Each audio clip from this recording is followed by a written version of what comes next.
My name's Caleb. I'm 52, and I run a small used car dealership, a business I built from scratch. It's not glamorous, but it's honest work, and I'm proud of it. Back when I started, all I had was a couple $1,000s, saved up from years of working double shifts at my dad's tiny garage. My old man wasn't just a mechanic, he was my mentor. When he passed away, not long after I graduated high school, he left me what little he had. It wasn't much, an old toolbox, a few rusted-out car parts, and a dream, but I took it and ran with it. I spent countless nights turning wrenches, hustling to save every dollar I could. Over time, that empty patch of dirt I called a dealership grew into something real. Now, it's a proper business with rows of cars, regular customers, and a decent reputation. I've never been wealthy, and I don't live in a mansion or drive a luxury car, but that's never mattered to me. I'm the kind of guy who believes trust and hard work are worth more than a fancy life. Around here, people know me as someone who does right by them. That's all the success I've ever needed, or so I thought. Then there's Elle, my wife. We've been married for 25 years. I met her at one of those awkward holiday parties my buddy roped me into. At the time, she was a second-year law student, full of ambition and energy, with a sharp mind and a beauty that could quiet a room. She'd been through a lot, raised by her grandmother after her parents died when she was a kid. When her grandmother passed while she was in college, she found herself on her own, carrying a weight I recognized all too well. We connected that night, two people bonded by life struggles, and talked for hours about dreams, setbacks, and everything in between. I couldn't believe someone like her would even notice a guy like me, but she did. We dated for a while, and it wasn't long before she started dropping hints about wanting something more serious. I picked up on them, got her a ring, popped the question, and she said yes. We built a life together, one brick at a time. It wasn't perfect, but it was ours. I supported her through law school, taking extra shifts to cover tuition and keep the lights on. When she graduated and landed a job at a small firm, I couldn't have been prouder. While she climbed the ranks in her career, I focused on growing the dealership. We raised two sons, Jake and Ryan, who are grown now and off living their own lives. For a long time, I thought we'd hit a sweet spot, a place where life was steady and dependable. Sure, it wasn't a Hollywood romance, but it was solid, at least, I thought it was. I'd always figured marriage was about loyalty and partnership, about weathering storms together. And for 25 years, that's exactly what I believed we were doing. Looking back, I realize now how blind I was. Everything seemed fine, at least on the surface. Life had its routine, and I wasn't the type to go looking for problems. Then, about a year ago, Elle got what she called a game-changing opportunity. A high-profile law firm downtown offered her a position, higher pay, a fancy title, and a corner office in one of those skyscrapers that practically kiss the clouds. She was over the moon, and I couldn't blame her. She'd worked hard to get there, and seeing her excitement made me proud. Her new boss was someone I'd only heard of in passing, but Elle couldn't stop talking about him. Grant Evans, one of those celebrity lawyers who thrives on the spotlight. His face was everywhere, on billboards, in glossy magazines, even on TV interviews. According to Elle, he was a genius, a relentless perfectionist who knew how to win. She'd gush about how much she was learning from him, how inspiring he was. At first, I didn't think much of it. Admiration seemed natural, and after all these years, I trusted her. Why wouldn't I? But slowly, things began to shift. It was subtle at first. She started dressing differently, sharper, more polished, wearing designer clothes I hadn't seen before. Then came the faint trace of cologne on her when she got home, definitely not hers, and certainly not mine. When I'd ask about her day, she'd brush me off with vague answers, as if it wasn't worth talking about. Her hours got longer too. Late nights became the norm, with more work events on weekends. She started taking calls in private, stepping into another room and lowering her voice. She'd be glued to her phone, texting with a smirk like she had a secret she didn't want me to know. At first, I told myself not to overthink it. 25 years of marriage teaches you not to jump to conclusions. But when you've been with someone that long, you can feel when something's off, even if you can't quite put your finger on it. And this was way off. Weeks passed, and things only got worse. She'd stopped making excuses and didn't even bother hiding her behavior anymore. That's when the pit in my stomach started to grow. I didn't want to believe it, but the evidence was all there, glaring at me like a neon sign. Something was going on, and it wasn't good. I tried to be patient. Maybe it was just a phase, I thought. Maybe things would settle back into place. I wanted to give her the benefit of the doubt because that's what you do when you love someone. But the more I waited, the more obvious it became Elle wasn't the woman I thought she was anymore. It all came to a head one night after another of her late work events. She strolled in after midnight, her heels clicking against the hardwood floor like nothing was wrong. I'd been waiting in the living room, the TV playing some old rerun I hadn't paid attention to in hours. I told her to sit down, calmly, but firmly. For years, I'd been the guy who avoided conflict, who let things slide for the sake of peace. Not this time. Elle, I said, looking her straight in the eye, is there something you need to tell me? She blinked, her face a mask of confusion, or maybe it was guilt. What do you mean? She asked, her voice just a little too casual. You know exactly what I mean, I replied. I didn't yell, didn't accuse, just kept my tone steady. Is there someone else? At first, she tried to laugh it off, throwing out excuses about how work had been so demanding and how I was overthinking things. But I wasn't buying it. I kept pressing her, refusing to let her dodge the question. After half an hour of back and forth, she finally broke. Fine, she snapped, her voice sharp as a blade. You want the truth? I'm seeing someone. I felt like the air had been knocked out of me. For a moment, I just sat there, stunned, staring at the woman I'd spent over half my life with. But I wasn't about to let her off easy. Who? I asked, my voice cold now. She hesitated, then finally said his name. Grant, she admitted, almost defiant. Grant Evans. Her words hung in the air, heavy and bitter. But she wasn't done. No, Elle wasn't the type to stop once she got started. She launched into a rehearsed speech, like she'd been waiting for this moment. According to her, Grant was everything I wasn't. He was ambitious, successful, a man who understood her drive. She called him an alpha, as if that meant something. She even had the nerve to say I'd stayed the same over the years, while she'd grown. Apparently, being loyal, hardworking, and dependable wasn't enough for her anymore. You're stuck, Caleb, she said, her voice calm like she was stating a fact. You're predictable. Content. I need more than that. Every word felt like a punch to the gut, but the real kicker came when she laid out her solution. We can stay married, for appearances, she said, as if she were doing me a favor. I'll keep seeing Grant, and you'll just accept it. It's the best arrangement for everyone. Arrangement. That's the word she used, like our marriage was some kind of business deal. She even had the gall to threaten me. Grant has a team of lawyers, she said, her voice dripping with smug confidence. If you make this difficult, you'll lose everything. I stared at her, barely recognizing the woman sitting in front of me. She looked so composed, so certain, like she really believed I'd roll over and let her get away with this. I didn't shout. I didn't argue. I just looked her dead in the eye and said, good luck. Then I stood up, walked out of the room, and went upstairs without another word. She called after me, but I didn't stop. As I climbed the stairs, I heard her on the phone, her voice low and shaky. Grant, I told him everything, she said. There was a pause, then her tone softened, almost pleading. I deserve this, don't I? I deserve someone like you. And just like that, 25 years of marriage unraveled before my eyes.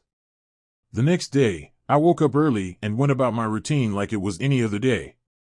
Elle wasn't home when I left, and I didn't bother asking where she was. As far as I was concerned, we had nothing to talk about. By noon, I was at the dealership, going over a shipment of new cars, when Grant Evans himself decided to pay me a visit. I didn't need an introduction. His reputation and Elle's endless praise had already painted a clear enough picture. He walked in like he owned the place, wearing one of those overpriced suits that screamed big shot, his cologne lingering in the air before he even spoke. "Caleb," he said, with a smirk that made my fists itch, "I think it's time we talked. Man to man." I didn't respond right away, just gestured for him to sit. He didn't ask, just plopped down in the chair across from me, leaning back like this was his office, his domain. "I'm here to set things straight," he began, his tone oozing condescension. "Elle and we've connected on a level you'll never understand. She deserves someone who matches her ambition, someone who can give her the life she wants. That's me, Caleb. A real alpha." He said it like he was reading off a script, pausing to let the words sink in. But I stayed quiet, letting him dig his own grave. "You're a good guy," he continued, his smirk growing. "But let's be honest, you're small time. You've done your part, raised the kids, held down the fort. Now it's time for someone like me to take over." Then, with all the arrogance in the world, he dropped a thick stack of papers on my desk. "Divorce papers," he said, tapping them with a manicured finger. "Restraining orders, too, just in case. Elle's already signed. It's best if you do the same, keep it civil, you know? No need to make this messy." I glanced at the papers, then back at him, my face neutral. He mistook my silence for compliance and leaned in, his voice dropping to a smug whisper. "Listen," he said, his tone dripping with fake sympathy, "this way, you can keep whatever dignity you've got left. She's willing to let you stay in the picture, play the loyal ex, maybe show up at family events now and then. Be smart about this, Caleb. Don't make it harder than it needs to be." I let him finish, watching the self-satisfaction plastered across his face. He had no idea who he was dealing with. When he finally stopped talking, I stood up, took a slow step toward him, and said, "You done?" Before he could answer, my fist connected with his face. Hard. The crunch of his nose breaking was as satisfying as it was loud. He stumbled back, blood pouring from his nostrils, his eyes wide with shock. "That," I said, my voice cold, "was just the start." Grant barely had time to recover before I grabbed him by the collar and drove an uppercut into his gut. He doubled over, gasping for air, and crumpled to the floor like a sack of bricks. I crouched down next to him, making sure he could see the fire in my eyes. "You think you're a real man?" I said, my voice low and steady. "A real man doesn't sneak into another man's life, tear it apart, and call himself an alpha. A real man stands by his word, his family, and what he's built. Something you wouldn't understand if it hit you in the face, or maybe now you do." He whimpered, clutching his stomach, but I wasn't done. I stepped back, letting him think he was safe, then pressed my boot down on his hand. The crack of bones breaking under my weight was enough to make him scream. "You want to call the cops?" I said, my tone calm as ever. "Go ahead. But know this, when I get out, we'll have this conversation again. And next time, I won't go so easy on you." Grant didn't answer, just nodded, his face pale and twisted with pain. I stepped back, motioning for him to get out. "Now leave," I said, watching as he staggered to his feet and stumbled out the door. That night, I didn't hear from Elle. But the next morning, I heard she visited Grant in the hospital. Guess he didn't look so much like an alpha with a broken nose and bruised ribs. The fallout from my encounter with Grant hit faster than I expected. By the next morning, Elle had called him, frantic and anxious. She must have heard the rumors, or maybe she saw the bruises for herself. Either way, Grant's arrogance had been knocked down a few pegs, and it wasn't just his body that was broken. That same day, Elle showed up at the hospital to see him. I heard she found him propped up in bed, his face swollen and one hand in a cast. She must have thought he'd reassure her that the alpha she'd left me for would have a plan. "Grant," she started, her voice tight with tension. I drove around half the night, too scared to go home. Caleb changed the locks. He's emptied all our accounts, credit cards, savings, everything. I can't even access a dime. You've got to help me." Grant barely looked at her. He was adjusting his hospital bed, wincing from the pain, his usual smugness replaced by weariness. "No," he said flatly. She blinked, confused. "What do you mean, no?" Grant sighed, clearly done with her. "I mean I'm out, Elle. I'm not getting involved. If I so much as lift a finger to help you, it'll just give your husband more reason to come after me. Frankly, I don't need that kind of headache." "But you have connections," she said, her voice growing desperate.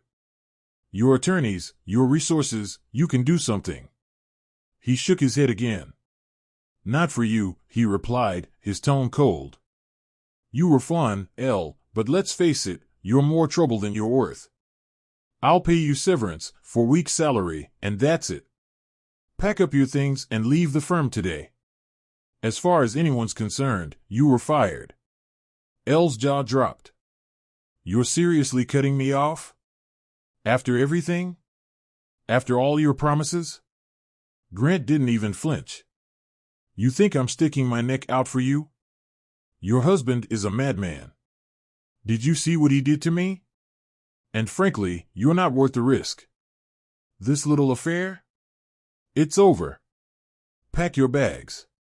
She stared at him, her shock morphing into anger. "Yesterday, you were bragging about being an alpha male. Now you're trembling in fear over a mechanic? You're pathetic."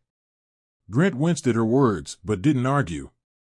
He looked at her like she was an annoyance he couldn't wait to be rid of. Elle stormed out of the hospital room, humiliated and furious. Her so-called upgrade had crumbled to dust in front of her. That afternoon, Elle drove around aimlessly, trying to figure out what to do next. Her credit cards were declined at every stop, and her phone buzzed with overdue payment notifications. By evening, she was down to her last few bucks, the gas tank on empty. She probably thought she could run to our sons, Jake and Ryan, for help. They'd always been close with her, quick to reply to her texts or calls. But now? Radio silence. Not a single response. Desperate, she pulled over to the side of the road and started thumbing for a ride. She hadn't been waiting long when a familiar van pulled up next to her. She froze when she saw me behind the wheel. Her eyes darted around, probably debating whether to run or talk. "Get in," I said simply, motioning to the passenger seat. "We need to talk." She hesitated, but eventually climbed in. As she sat there, staring at me like I was a stranger, I could see the cracks in her polished exterior. The confident, ambitious woman who thought she'd outgrown me now looked tired, worn, and scared. I didn't waste time. "Here's how this is going to go," I began, my voice calm but firm. "You're going to file for divorce. No alimony, no claims to my assets. Everything I've built stays with me. Everything you've got stays with you, including any jewelry I've ever bought for you. You'll give it all back." She didn't argue, just nodded, her hands twisting in her lap. "You'll list whatever reason you want for the divorce," I continued. "I don't care. But once it's finalized, you're leaving town.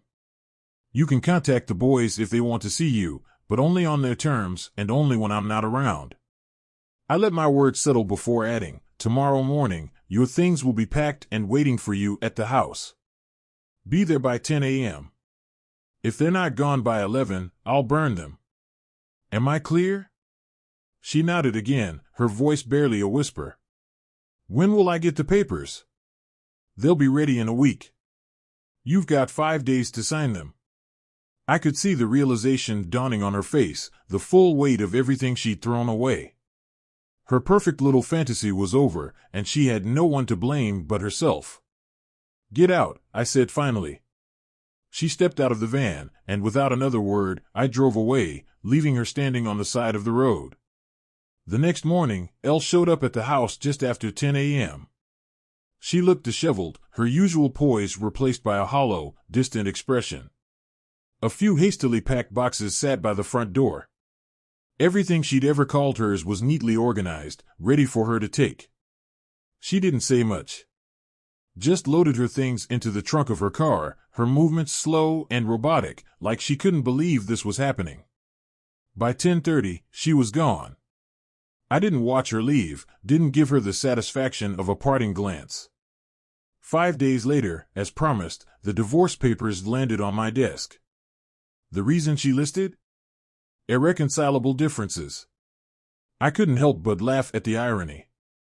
That's what she chose to call it after tearing apart 25 years of marriage. Within a few months, the divorce was finalized. I was free. Free from her lies, her betrayal, and the person she'd become.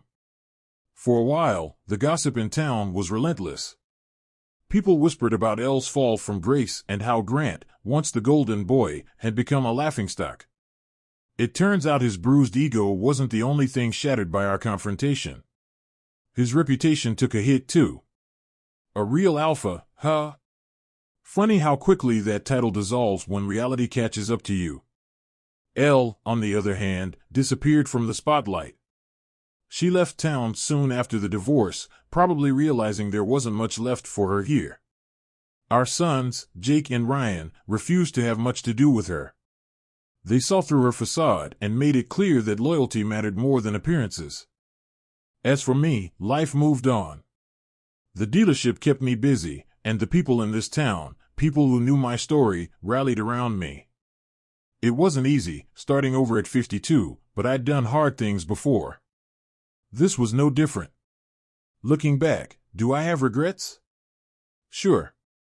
I regret that Elle couldn't see the value in what we had. I regret that 25 years of loyalty, love, and sacrifice weren't enough for her. But most of all, I regret that I didn't see it coming, that I didn't realize sooner just how far apart we'd grown. Would I have fought to save our marriage if things had been different? Maybe. But when someone looks you in the eye and tells you they deserve better than the life you built together, there's no going back from that. Now, I live for myself. I don't have anyone to impress or please, and honestly, that's a freedom I never thought I'd appreciate. If I die alone, so be it. I'd rather face that than waste another second with someone who couldn't grasp the meaning of respect and loyalty.